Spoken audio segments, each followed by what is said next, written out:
Greetings and welcome to Maisha Kazini. We are honored today to have this conversation again with Dr. Mordecai Ogada.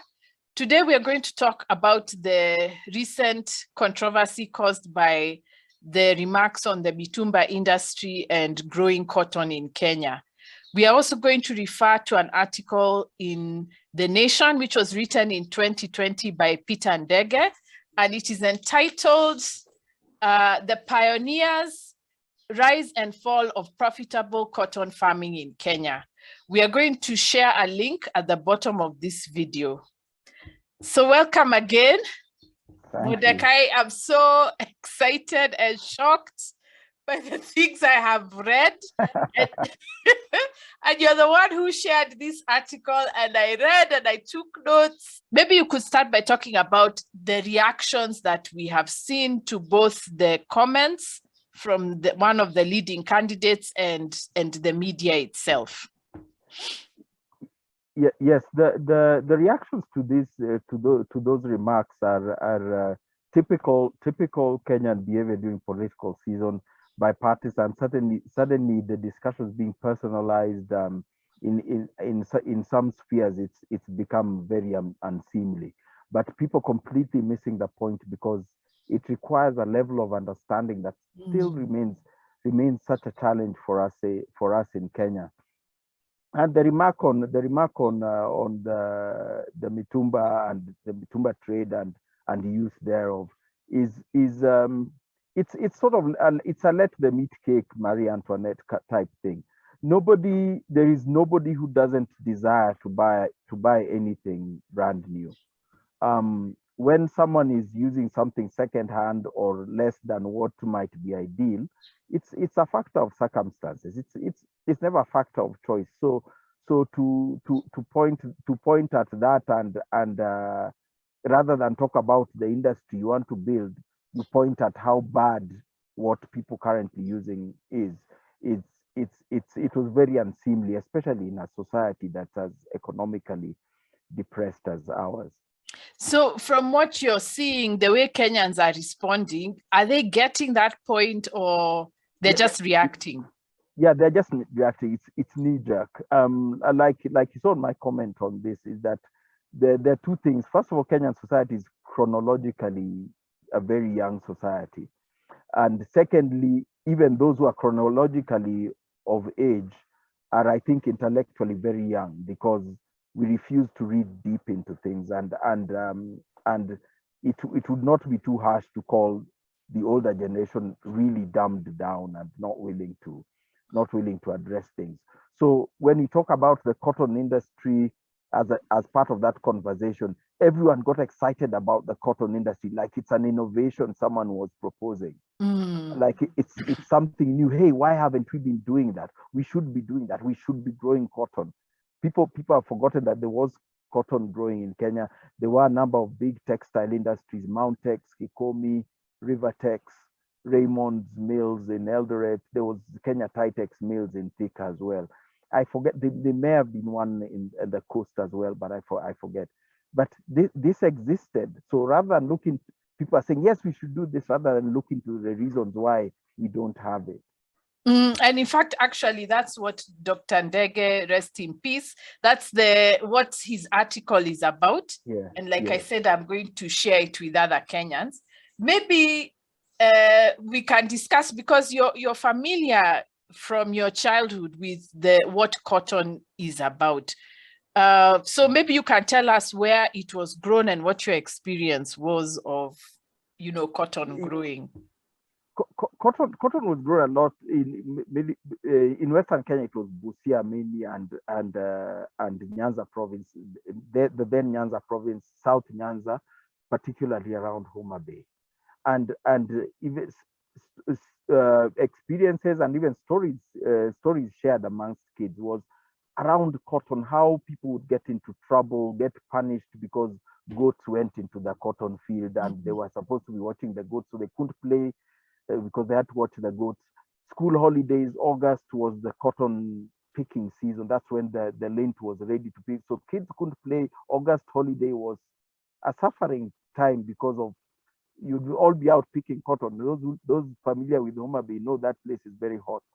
It's not by any means an easy job. The other holidays earlier in the year when it would be weeding cotton as well. So cotton was very and still is very labor intensive, where it's not mechanized, the growing, the picking, etc. It's very labor intensive. Returns are very low. You know, we are told of cotton, X amount of shillings you are paid per kilo, and people think the price is really good. People don't realize that a kilo of cotton is a huge sort of chunk of cotton, and it's a crop of suffering. There is no part of growing cotton unless mechanized. There's no part of subsistence, sort of small scale growing of cotton that is not absolute suffering. Worst of all was the stratification of this particular crop production. The Black Africans, whether they're the Luos in Nyanza or the Luyas in Busia or wherever else they were the growers. They're the ones who work in the fields. The cotton gins were owned by either Asians or government certain institutions. And then obviously after the cotton wool coming from the ginnery would go to the textile factories, which were in England or owned by whites. Let's start from that story, because I was so shocked by this article, the way it started. Professor Ndege says that it was about civil servants who were guessing. They were just guessing and trying to see, oh, we need cotton in India, why don't we also bring it to East Africa? And they didn't even know whether it would work. Just explain that economy of how cotton was being grown during colonial times. Who was growing, who was doing the work, who was doing the ginning of the cotton, who was selling, all that. Yes, this was simply it was subjugation, and the British were very good at it. So and like country clubs, civil service, religion, everything, they spread these things very well across the entire empire. And it was locals of whichever country would be the growers of the crop. They do the hard work, growing and harvesting, etc. And then the ginneries would be some sort of a higher level, sort of local elite. In Kenya, it would be the Asian immigrants would do it, and so, later on even there were some cooperatives that would do it as well. Then at the processing level, it would be large amounts of it would be taken back to England to be processed into, because England had a thriving fabric industry, and they don't have any cotton. They don't produce any cotton. It's just like the way English tea is so famous, but they don't produce tea. It's, sorry to interrupt, it's like the plantation days of the Americas. All the cotton was being grown in the Americas by African slaves and then taken to either to the north of the US or to Britain to be processed. Yes, it's a plantation economy, very stratified, either deliberately or otherwise. But it is absolutely a plantation economy. It thrived and built the US economy because of slave labor. It thrived in India because of indentured labor and their own sort of social stratifications that they have there. And it died in Kenya because people woke up and said, no. Let's talk about the crop, because I think Kenyans are thinking that it's like tea. You plant a bush and you now keep harvesting and, put something in your back and then walk to the tea factory and then come again the next time. What is cotton really about? First of all, by definition in Kenya, when I was in school, so if you're thinking 80s and all that, we were taught relentlessly that Kenya is an agricultural country and that the ideal is cash crop. The things Kenya boasts about is coffee, tea, cotton, pyrethrum, etc. Cash crops, and let me say it clearly, cash crops by definition are slavery crops. And why some survive and others die is because of the physiology of the crop itself.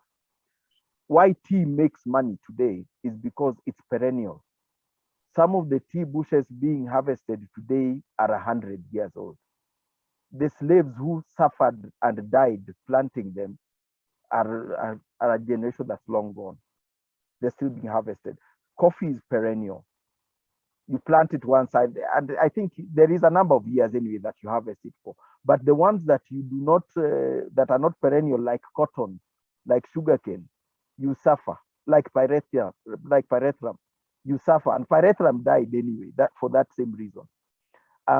The others that bring suffering, if not intensive exploitative labor, are things like flowers, the cut flowers that you keep planting and harvesting. So it's not like fruits. If you plant a mango tree, I think you harvest mango for 10 years, whatever. So that's the difference. And there's the difference. Those cash crops that you have to plant for export, crops that you as a person are not equipped to use in any way. Maize, you can eat it directly. You cannot do anything with the tea at home. It has to go to the factory and become what we drink. Likewise, coffee. We've also heard about cocoa in the West African countries, which was one of the crops I had mentioned in this manifesto thing that we introduced cocoa to Kenya. Yes. The people working in cocoa plantations in West Africa, they don't even know what chocolate is. Yes, and it's one of the huge human rights violations that have been called out in the world today. It's a slave crop. So we have to understand this. We have to have this mentality of something has to be valuable to us before we consider it. We must consider it valuable because of its value to us, not its value to other people. Okay, just to go over so that Kenyans are clear, many of us could be city people. So you plant the crop, then it grows. Then it has this, what is the ball? The balls, yeah. So then you have to pick. Yes, you pick the balls one by one. Carefully. And because you have to be very careful because you don't want to get it dirty. When the white cotton gets dirty, it will get rejected at the gin. Yes. But it can't not get dirty. There's soil there. Yes, that's how strenuous it is. When you see kids crying over being made to do this work, you know how our kids' hands are dirty. Yes. The cotton should not get dirty. And it should not get these. You should also avoid it getting these things that blackjack. Those blackjack seeds which stick on your clothes. You have to be careful to get those, not to get those. Any of that, those get rejected, and they call it fifi. Those are that rejected. They end up stuffing their pillows or mattresses with them, or finding some other way to use it. So and then you see, someone was commenting that oh, it was so good. My grandmother used to make for us pillows with that. That's the poor grandmother had her cotton rejected, so she decided to stuff it in her grandkids' pillows. That's not by choice. She was not paid for it. Yes, she was told, no, this one we can't take this one. It's dirty. It's dirty or something. That's what would happen. That's what will happen. And people think, oh, the seeds, he also say that, oh, they're given seeds for free. No, these seeds is deducted from your dues. That's why so many cotton seeds inputs like fertilizer are deducted from your dues. And that's why so many farmers would end up with a pittance or even negative after they submit their harvest and part of it is rejected. When there's an invasion of boll weevil, you also get charged for the pesticide thing. So during colonial times, because obviously Africans must have said this is ridiculous. So yeah. What was the mechanism of making them still grow cotton? It was enforced by chiefs. And the late Professor Ndege alludes to it in his article, that it was enforced by chiefs, and with it wasn't just encouragement, it was enforced with violence. There would they would, any transgression, if you're caught with changa, you'd be made to work in someone's cotton field or something, or yeah, you'd be, Sorry, wait. What? The homes that, or farms that produced good crops of cotton were praised, but the others would face a problem like you always need services from the chief. Yeah. You know, if you went to the chief to ask for this, that, the other service, and you are a poor cotton producer, akwenda huko. So this was the slow burning violence with which cash crop agriculture was enforced, and that's how even coffee was enforced that way in Nyanza. In Nyanza, or although later on it disappeared due to political diversion of the resources that would normally go to coffee. In fact, even Professor Ndege mentions about why cotton, the returns are worse than those of tea and coffee. And there was a dynamic during colonialism, but he doesn't mention the post-colonial one, but I think we should talk about it. So why weren't African farmers getting paid for cotton during colonial times? I mean, during colonial times, it was very much in indentured labor. You'd be paid, but the person paying you would be the same one supplying you with seed and inputs. So he decides the price of seed and inputs that he sells to you. Then he also decides the price of cotton that he buys from you. That's sharecropping. It's sharecropping. Thank you. That's sharecropping. It also used to happen with rice in Mwea, and until Bishop Alfred Nderitu who was the MP for Mwea some time back, led a revolt against it, and he pulled that thing down. But NIB was doing sharecropping in Mwea. They were doing sharecropping, I think, in Pekera as well. So and cotton was also it's sharecropping is the term I was looking for. That's what was being done. Theory, you'd be paid. In theory, you'd be paid, but in practice, those inputs take everything.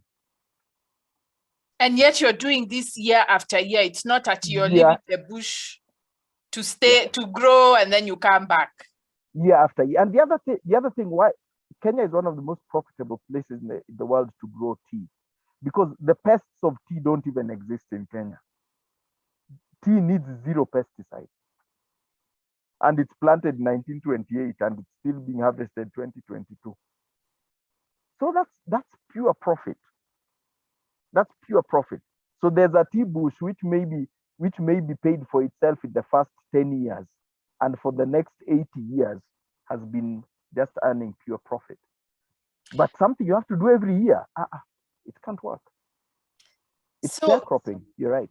Ndege's article says that, of course, the agriculture policy favored the Europeans. Yeah. So there was a bias towards paying them and paying them well, as opposed to Africans who are doing the labor in Nyanza. Yes, and our agricultural policies even today still favor white, if I white in quotes, white production. That's why our agricultural policies don't favor maize farmers. Maize is grown by blacks for blacks. But our agricultural policy favors flower farmers, because that's a quote unquote white crop grown for benefit of enjoyment of white people. It doesn't favor pastoralists, because they're producing meat for us to eat in our local butcheries and markets. But it will favor the horticulture, green beans, the French beans, those ones, because they are growing it for Tesco. Even during the COVID lockdowns, the planes carrying vegetables kept going. The planes carrying flowers kept going. Even when Mordecai could not come from Nanyuki to go and see his child in Nairobi, flowers from Nanyuki could make it to London. We had talked about that another time, about servitude, how the crops which we are not paid for are the ones which we use. Amen. Yeah. That is it. It's complete servitude. And if we go back to the discussion that's going on in social media and the political sphere now, it's about enhancing feudalism and continuing the feudalism. That's what it is about. And the people crying up in support of this is that it's just blind support. They don't know what they're supporting. I saw someone even ask, by the way, you need to send me a picture of a cotton tree. I don't know what it looks like. He thinks cotton grows on trees. Oh. And this is not a small kid. This is not a small kid. That's how far removed we are from this. Then people are saying, why don't we grow cotton? Yes, we should go. How much? Find any middle-aged person from Busia, Nyanza, Bura in Tana River, or even Witu in Lamu, and talk to them about cotton. It's a story of pain. It's a story of pain and servitude and yeah, slavery. This is sharecropping. So it's not about developing local industry and all that. No. It doesn't work like that. And the failure has been so abject that right now the most basic product from cotton, which is lesos, the kangas ladies wear, those things come from China. So they're our designs, but they are not made by us. They even come with that Swahili proverb, subira vutaheri. That one is printed. It's from China. The guy who printed that thing doesn't even know what that's about. So let's talk about then the post-colonial, because we are saying during colonial times, the policy was not even in favor of this cotton farming. And it was concentrated in Nyanza, while the White Highlands, which is around Central, that's where the better paid cash crops were being grown. So after colonialism, was there an effort? I remember we used to read about Bura irrigation scheme in geography. So what was happening after colonialism, and how did the cotton growing eventually die? I think after colonialism, it survived. A place like Bura and even Pekera in Baringo, there was the irrigation scheme. So the National Irrigation Board took the place of the colonial government. So they would make the canals supplying water, all that. They'd buy seeds and sell them to you. They'd sell you inputs. They'd plow for you and all that. And you take care of the crop and you sell it to them. And after they deduct everything, they give you what is due to you, which was often negative. Even in sugarcane, it was often negative. Sugarcane, I've also got experience with my relatives who supplied to Stony Sugar Factory. A lot of times it would end up with negative returns. And so because of that, people just stopped. Some even were willing to go on, but now he had no more money for inputs. He basically went bankrupt. So that's how someone stops growing cotton. And it's amazing the way Nyanza became a focus of these crops that were pretty much characteristic of the American South: sugarcane, cotton, and tobacco. None of them has ever uplifted anyone out of anything, and none of them is a crop that can be used for anything at home. And the poverty is there to be seen. In fact, actually, there was a conversation we were having on Facebook with Oloch Madiang, and you mentioned something about it, that there used to be coffee in Nyanza. Yes. And then in fact, the coffee was grown around Kabondo, where my ancestral home is, and the coffee had its boom years. It's boom years, but it never boomed in Kabondo because they keep manipulating prices. This year they're paying more for dried beans. When farmers bring in fresh cherry, they say, "Oh, this year we wanted to get dried beans, so we'll pay you low prices for the fresh cherry." Farmers bringing in dried beans, they tell you, "Oh, this year we wanted fresh cherry." and just price manipulation and that sort of nonsense. So even the years when there was the so-called boom in Kenya, the Nyanza coffee growers did not experience that boom. And they gave it up and they uprooted it. And very few people actually know now. The last coffee cooperative I knew of was Ogera Coffee Cooperative somewhere near Oyugis. I don't think it exists anymore. But very few people today know that actually Nyanza is a coffee growing area. Kabonda and Kasipul. Let me just ask the uncomfortable question. This is about prejudice, isn't it? Yes, and when we always talk about colonialism, we are not talking about what that imperial, we're talking about power. This is about power relations and the misuse of power. That's what's going on.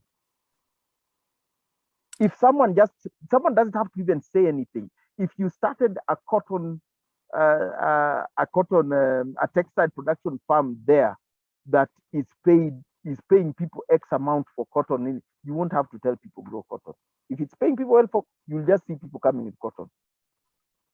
If Kenya Meat Commission was allowed to be a functioning meat processor that pays people good money, X amount per kilo on the hook, people would just bring their cattle. There's no reason why Kenya Meat Commission is failing, yet Alpha Fine Foods is thriving, Farmer's Choice is thriving, all these others are thriving. So it's about power relationships, because you realize if you economically empower the people at the bottom, you can't oppress them, you can't manipulate them as easily. So no one's interested in empowering. And cotton is like perfect for disempowering people. It's perfect. Labor intensive, almost nil returns, and it occupies your whole year. What is shocking me about this story is the racist prejudice is so clear. Oh yes. Oh yes. Starting from when it's brought to Kenya and the difference in payment, the ratio categories for who is growing, who is ginning it, who is exporting.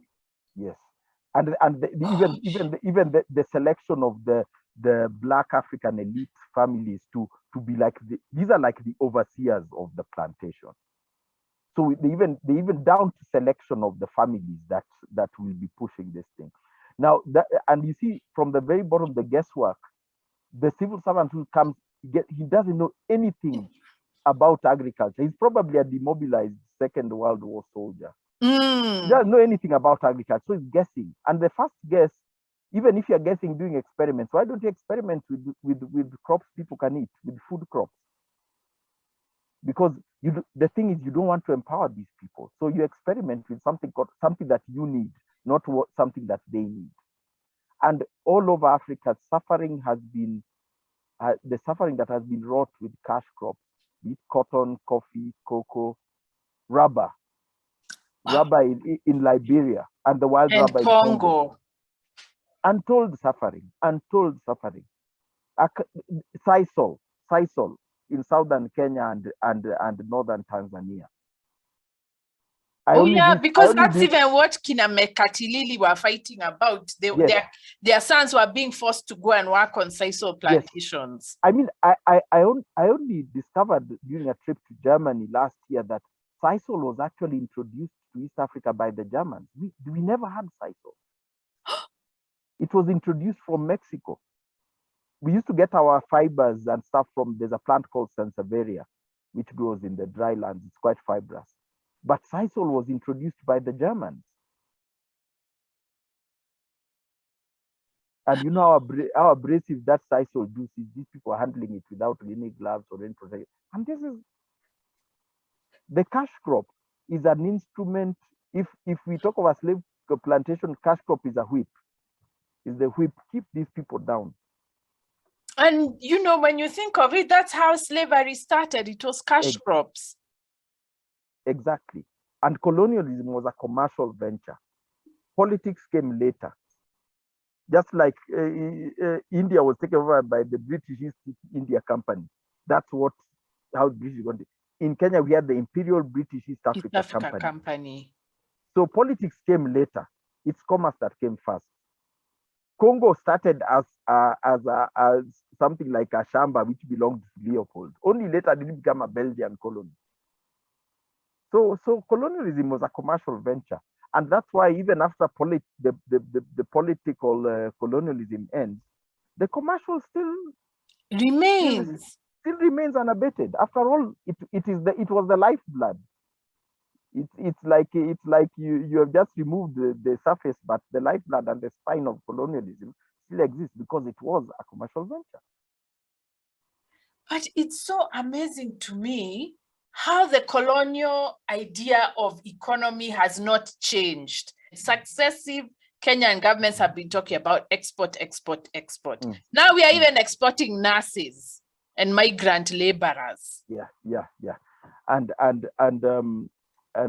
Because the thing is, they installed extraordinary laziness, intellectual laziness in terms of the way they structured education, and we embraced that. Right now, the most celebrated person in Kenya is one who has a whole lot of papers up to a PhD and is good at taking instructions and forcing them down people's throats. Yeah. That sort of person is called the highest performer.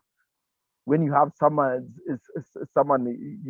who can come with the blaster of being called professor or doctor and give you something, force something down your throat that's completely not good for you, but he forces it by we use, as I've always said, degrees we have are just tools. What you do with it is what makes a difference. It's a tool like a pliers. A pliers, I'd say an electrician can use it to wire your house very nicely and give you lights. But a torturer in your house can also use it for something else. But it's just a pliers. It's the same pliers. How is it? Our scholars are using their degrees like pliers in your house. That's why the Kisumu governor is saying we move this school from here because it's not commercially viable, as if a school is a commercial venture. He's using his degrees as pliers in your house. This is a complete failure of imagination. Complete. Yes. Complete failure of imagination, failure of initiative, and failure to think. I mean, we are terrified of thinking. Don't you dare ask any scholar in Kenya what they think. They start telling you, according to so and so. What do you mean according to so and so? What do you think?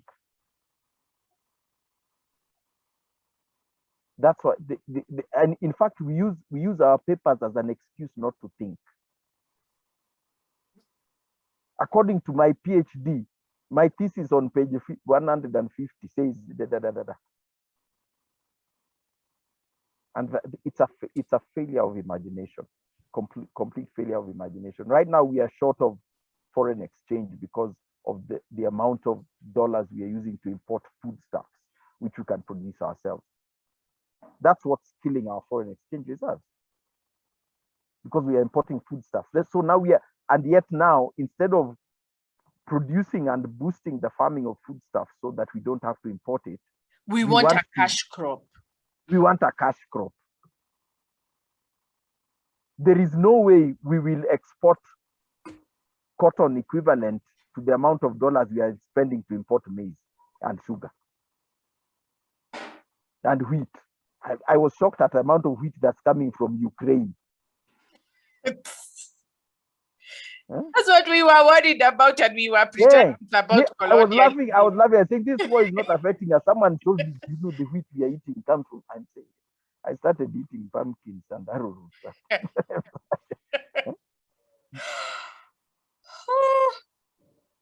Yeah. What about this manufacturing thing? Because this word is dropped in all government conversations that we need to be manufacturing and what, and yet How come it's never happening? I'm telling you, to start manufacturing, if I see how the big manufacturers are suffering, Pwani Oil just closed its production lines. The big that is for a lack of foreign exchange. The issue of taxation is terrible. I think it's the same Pwani Oil that was complaining some time back that they situated their factory in Mombasa, particularly to facilitate ease of getting raw material just straight from the port to their factory. Now they are being charged X millions of dollars per year on railway development levy, and their import does not use railway. They are in Mombasa. They go from port to factory. Yeah. Someone starting a small farm, I don't know how you do it. The amount of suffering from taxation, they're asking for installment tax, this, that, the other, for even a small consultancy, like there's one I'm part of, like the amount on tax, the amount of correspondence, threatening correspondence from KRA that you get from we don't manufacture anything. We're just a technical consultants. I can't imagine how, what are you talking about manufacturing? They're closing down left, right, and center. I mean, the big guys. We know what Keroche has been going through. They're asked for tax in mind-boggling amounts. I'm just wondering, you can actually sell enough that your tax is in tens of billions. I wonder how much are they selling? I mean, so when you talk of manufacturing, the know-how is here, everything is here, but the environment, don't kid yourself. Don't kid yourself. And then they blame us, the educators, especially those in the arts. They say it's our fault. Yes, official gaslighting. They tell you there's something wrong with you. You should be doing this. There's something wrong with you. The economy is thriving, so you start thinking, why is my pocket hurting? There must be something wrong with me, because apparently it's thriving and growing. I think that they don't want manufacturing. I think it's just talk.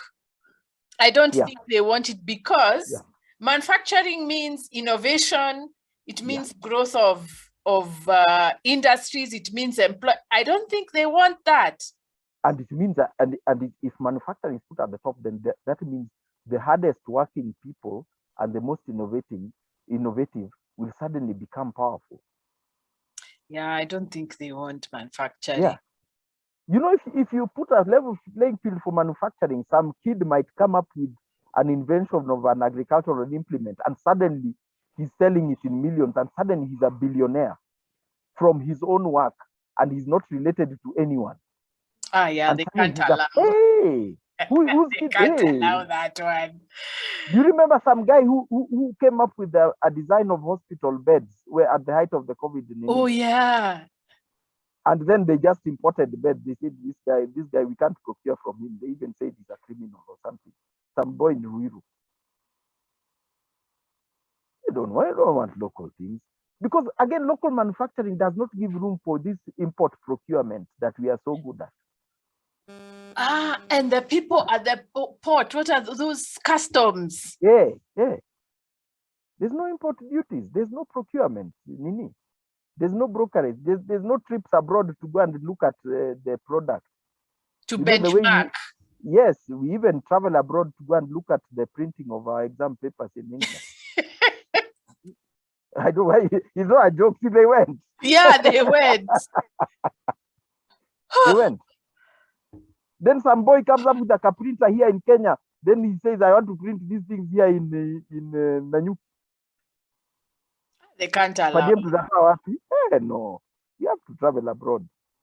Want to print ballot papers here? That means IBC guys can't go to Dubai.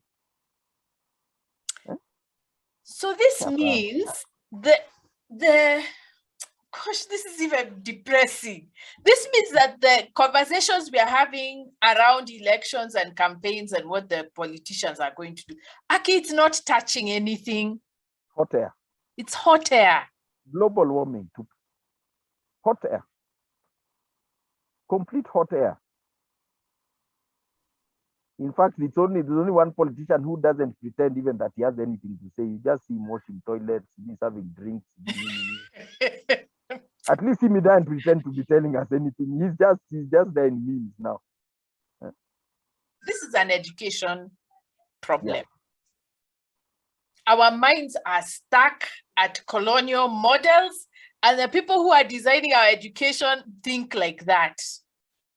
Yes, and that's why they keep pushing ad nauseum. They keep pushing STEM, engineering, because they want us to be stuck on measuring things, calculating things, analyzing things. They don't want us to sit down and think and write and read. They don't want us to read. They do not want us to read, because if we read our stories, that's when you come up with articles like what Ndege wrote. Then people will say, okay, so this is what happened. It's not just that people are lazy and don't want to grow cotton. So this is what happened. This is what happened. So then we can start solving what's the problem here. You are paying poor prices for cotton. Why are you paying poor prices? Because the factory can't afford. Why can't the factory afford? Because they're being overtaxed. Why are they being overtaxed? Then you get into the root of the problem. They're being overtaxed because we have to pay fat cat MPs and all that. Because we have to pay for corruption. That's why our taxes are too low. We have to pay for corruption. So corruption is a problem. If there's a factory there paying good money for, why wouldn't anyone grow cotton? Even here at my place in Baguret, it's black cotton soil. I could grow cotton if there was a factory in Nanyuki paying good money for it. They do, but that would empower me. Suddenly I'd be empowered economically, and nobody wants that. So these guys, yeah, it's lip service. The current subservience and poverty in this country serves them perfectly all right. Yeah, there's no reason for them to change the status quo. Yeah. That's why when someone can make some remark about the clothes that people wear, they're actually people who wear those clothes, and they say, yeah, that's good. They actually agree with the remark that's denigrating them. We don't wear those. We don't use those second-hand things because we don't want new stuff. It's never been like that. I mean, who doesn't want to wear Kenyan clothes? Who doesn't want to wear? Choice. Yeah. Who doesn't want to wear new clothes? That one with that smelly aduka. You know. Who doesn't want to do that? Everyone wants that. Everyone wants that. Everyone wants that. And but I mean, it's the same theme that all our political leaders do. It's gaslighting us. When you have a problem, there's something wrong with you. It's because there's something wrong with you. So right now we are in a situation where we are blaming ourselves for buying these clothes. Hey, you're blaming yourself for buying these clothes. I've tried clothing. That's what I say. I've tried clothing a growing toddler who needs to be bought new stuff every month. Yeah, you can't afford to. You can't. Going to baby shop or those shops in the malls. You can't afford it. You can't afford it. Even those who do manual work or who work in garages, these who are painters, you need some clothes that you can just mess up with the paint. Can you be buying clothes? Hey. New clothes in the mall? Yeah. Look at the millions of border riders in this country. We need, and I'm also a motorcyclist. You need protective gloves, boots, jackets. If you go, I've gone and priced the new protective motorcycling gear costs as much as a motorcycle or two. That's what it costs. But this is life and death. That guy needs to be protected if he falls or gets hit by something. Mitumba. We'd love to buy brand new protective motorcycling gear and boots and gloves. I just feel, gosh, now what are we going to be doing this election? If the front runners are so out of touch with what Kenyans are going through, what are we voting for then? I think in fact to me the we've not yet reached we've not yet got a field of candidates who have high enough quality in themselves. I think what to me, what's on the table this time is voting to break what has been a structure that has been to get a knee off our neck. That's we will see what to do next once we stand up. But right now, it's get that knee off our neck. And I think I hope everybody looks at every candidate that way. To get this knee off my neck. A few will be lucky. A few places, constituents are lucky to have a candidate. Hey, this guy has actually been doing good work, or this governor or this MP or this MC has actually been doing good work, and I voted for him because of that. But the rest of us, the rest of people who are not in places who are faced between sort of this candidate not that good, this one's not that good. They're probably vote to get the knee off your neck. They don't think that they're doing wrong. It's become so normal to them. They talk badly without even realizing they're talking badly. So it's not even out of meanness because they're mean. Literally, he doesn't know he's talking badly, or she doesn't know she's talking badly. They just talk. In fact, they are shocked that, I'm sure right now, so many people are shocked at Yanga. Kwani mumekasirikia nini? You know, what's wrong with these people? Why are they angry? You mean they don't like new clothes? That's the question. Even they don't like new clothes. Why are these people angry? What's wrong with these people? Maybe we could finish off. Oh gosh, I'm so shocked. Sorry. This one is an earthquake. Yeah, especially when I read this article, I just said, wow. I knew all these things, but I couldn't get. Then I delved into. I knew I've heard and read about this. I delved and I found that article. I said, good, Ndege put it all in one page, in one article. Everything. All you need to do is just read that and go away. Everything is there. Everything we have been saying, I don't follow. It is there. Imagine one article. I mean, such clarity of thought, and it's sad that he's gone from us now, but such clarity of thought is priceless. Priceless. And that's the education we want. That's the knowledge we want. And people are writing causes and these effects of I don't know what. Impacts of. It started from a clueless Mzungu coming to do guesswork, and subservient Africans jumping up and down following that guesswork of the clueless guy and subjecting their fellow Africans to suffering because of the guesswork of that clueless guy. I mean, he could be talking about conservation sector. Education. He could be talking about education Everything sector. It starts like that. Someone clueless, people buy into it, they force it on others, and then it causes misery. Yes. And everyone measures his success by how well he has forced this thing on us, not how well it has worked or not. Whether it works or not is a detail. We need to say something to the young people, because clearly, if we give I don't think policy documents are going to help. This is not a policy thing. People need to know our stories. No. We don't need. We need our stories. We need our narratives. We don't need policy. Not that this government has come up with the. I mean, my idea of expertise is conservation, and we don't have any policy that is worth even talking about in that sector. There's none. I can't say much about others, but in conservation, there's none. So I think the young people is that own your narrative, have your own narrative, own your narrative. If you get up, you have a plug for good clothes in Gikomba, go buy those clothes in Gikomba. I bought some of the best books I have bought are from those guys on the streets near Nation House. My house is, I've got a few hundred books in my library. I'm not a rich man. I can't afford to buy them all new. Buy those books and read them. Own your narrative. And you read a story, you read an article like that by Ndege. So you decide You decide on that. What he is saying true? Go talk to your grandma, those from cotton growing areas.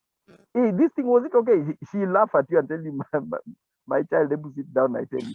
And those are the things. If you are asking about dairy industry, those of you from the whatever dairy production area, talk to those elders. Don't attach anything to the rhetoric that's going on today, because there is a very deliberate anti-intellectual movement in Kenya today. You question anything and people attack you, come from all angles. And the young people need to ignore that. Own your story. If something makes you feel bad, you hate it, say you hate it. Don't keep quiet because you belong to this tribe or you support that party. The other day, even I was saying, if you like a particular candidate, harass them, question them, criticize them, make them better because you like him or you like her. You don't keep quiet, because if you keep quiet, you're making them stupid. You're not helping them. Coaches, even the coach who coaches someone like Lionel Messi, is always saying, no, pass this way, do the pass this way, make the move this way, and all that. That guy is the best footballer in the world, but yet there's a coach still telling him do this. So we should not treat our lead, even like our conversations here. They need to interrogate what we are saying here. Is what Wandia said is true? And if it's not, or if I don't understand it, ask about it. Did you mean this? Did you mean that? And stop the binary thinking. If I criticize so and so, it means I support so and so. In fact, that's the difficulty about talking politics in Kenya. If you criticize one, it means you support the other, and that's not necessarily true. Yeah, the only thing I support absolutely is Kenya, because I don't have any other country to go to. I only support Kenya. So if it's good for Kenya, it's good. If it's bad for Kenya, it's bad, in my opinion. And I think we need to get to that level. And the young people need to know what's good for them. If someone is a young border rider or something, if some police there that is not good for border, yeah, you say no, I don't like that thing. It's hurting my very pocket, my children. Yeah, that's if you're a maize farmer, this thing is bad for maize farming. It's hurting your pocket. And in fact, I've noticed that we tend to criticize at the level of policy as if we are all technocrats. Yeah, yes. And we're not asking, what does this mean for us? And some of the criticism we are saying, we are criticizing assuming there's a policy, and these people have no policy. They are doing guesswork like that Mzungu. But the way they are doing guesswork. Was guesswork. What policy have you seen there? Yeah, like me, I know the conservation sector is guesswork. Guesswork. And I defy anyone to contradict me. It's guesswork. They don't know even now what they'll be doing next week. What they did last year has no bearing on what's going on now. They follow us, there's funding for this. So let's not assume this. Let's not put people on a pedestal that they don't deserve. Let's believe in ourselves. In a way, be selfish. How does that affect me? Is it bad for me? Yes, then I won't agree with it. If it's good for you, fine, you agree with it. But for me, it's bad. I don't like it. It's bad for me. It hurts my pocket. It costs me this. It costs me that. That's how we should start thinking, and then we change up from there. I feel sorry for our young people because they don't know these stories, and yet they are facing an election. I don't know whether, oh dear, this is not a good place to be. It's like the Philippines. Yeah. Then suddenly Bong Bong looks like a fresh new face. Woo! And you see, the worst thing is that our generation have been cowed. We know these stories, but we don't say it because we are scared of being asked, "Hey, you let this thing happen. What were you doing? When you guys ever protested?" Our generation, I'd say the Kenyans of age from late 30s to maybe 60 are the ones who are lost. We let go of the reins, and this country ended up in a ditch during that time, and we lost our way. And we are scared of saying that because the kids will ask, "Were you driving? Where were you looking? That was horrible. Where were you when that happened?" So we keep quiet and we leave them in a vacuum. And now we look like a formatted society. And if someone talks about growing cotton and you're talking about this like it's innovation. You're looking at it like innovation. I read that article. I was so shocked. I was even thinking, how can anyone suggest something like this in this day and age after all that happened? I hope even teachers at various levels can take that article and make it required reading in their classes. Whether you're talking about agriculture class, history class, government, I don't know, whatever, political science. That's a precious, precious article. Hey, okay. Let them question everything. That's all I can tell them. Question everything. Especially those first-time voters. Yes, yeah. So this is dedicated to the first-time voters. They have to know their stories. They need to go home and ask their elders, where were you? Yeah, when and this be was selfish. happening? Be selfish. Ask idea na nini. That thing you're saying. Yeah. Yeah. That's how we'll get the knee of our neck. Okay. Thank you very much. I hope we can do more of this about as we go down to the elections. Yeah, of course. There'll be more further coming out, I think. Yeah, we cannot drown in the stupidity like of 2017. No. We need to refuse and to say we're going to discuss the issues that matter to us so that we are clear on, no matter who is voted, what is important to us. Yeah. Yeah. Thank you very much. You're most welcome. Great talk to you again.